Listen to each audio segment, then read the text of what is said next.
Tendance, mon ami. Chaque soir en ouverture de Smart Bourse, Pauline Gratel vous apporte les infos clés du jour sur les marchés. Bonsoir Pauline. Bonsoir. Parlons géopolitique pour commencer avec des indices européens qui rebondissent en cours de séance avec les derniers développements autour du dossier russo-ukrainien.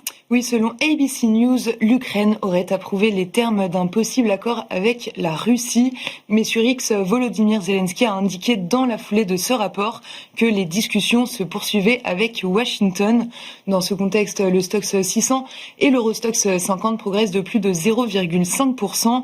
En France, le CAC 40 rebondit de 1% dans l'après-midi, au-delà de 8000 points. Les banques françaises sont bien orientées. Crédit Agricole progresse de 1,5%. BNP Paribas de plus de 2% et Société Générale est en tête du CAC 40 en hausse de plus de 3,5%. Réaction également sur les marchés de matières premières, notamment sur le pétrole qui cède du terrain, la Russie étant bien sûr un des principaux producteurs de pétrole et de gaz dans le monde. Oui, le pétrole cède environ 2% pour le baril de Brent qui évolue autour de $61. Sur les marchés obligataires, le rendement allemand à 10 ans se détend légèrement d'à peine quelques points de base autour de 2,65%.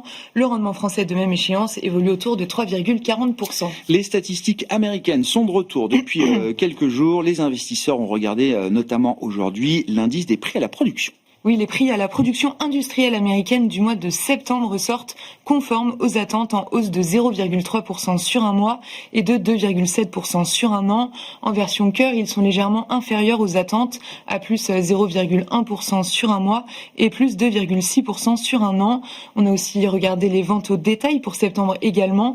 Elles sont inférieures aux attentes en hausse de 0,2% sur un mois et en version cœur, elles progressent de 0,3%. Bon, au-delà de ces statistiques, la Réserve fédérale américaine n'aura pas beaucoup d'informations supplémentaires d'ici son meeting de mi-décembre. Oui, puisque le rapport sur l'emploi du mois d'octobre est annulé et que le rapport sur l'inflation sera publié le 18 décembre, après la réunion donc.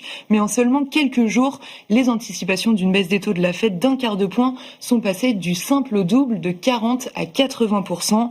Les investisseurs ont été sensibles aux déclarations de plusieurs membres, à savoir Mary Daly, Christopher Waller ou encore John Williams. Quelles ont été les réactions qu'on a pu observer sur les marchés obligataires, notamment après ces publications et ces discours, Pauline? Le rendement américain à 10 ans continue de se détendre pour évoluer désormais autour de 4%. Le dollar s'est détendu légèrement et l'euro-dollar se traite autour de 1,1550.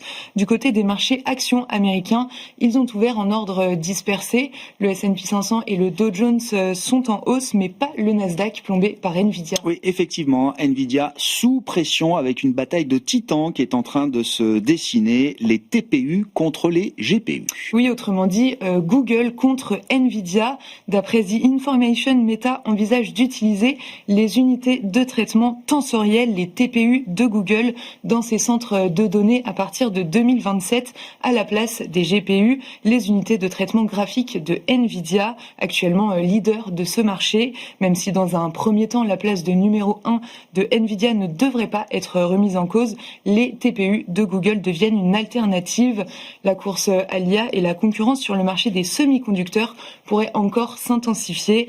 Le titre Alphabet est en hausse de 2% et Nvidia plonge de 5% dans les premiers échanges. Et puis dans un tout autre registre, le Britannique Kingfisher voit son titre progresser de 5% aujourd'hui à Londres. Oui, Kingfisher a révisé à la hausse ses prévisions de bénéfices annuels. Les analystes soulignent également des performances solides pour la chaîne de magasins de bricolage. Un troisième trimestre marqué également par une progression de ses ventes. Quel sera le programme de demain à l'agenda pour les investisseurs, Pauline? Ce soir, il y aura 2 événements que les investisseurs arbitreront demain. En premier, la publication du livre beige de la Réserve fédérale et en deuxième, les résultats de Dell.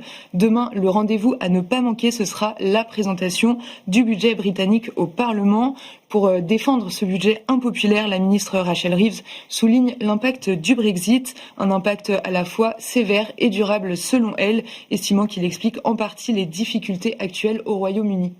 Tendance, mon ami, chaque soir en ouverture de Smart Bourse, les infos clés du jour sur les marchés avec Pauline Gratel.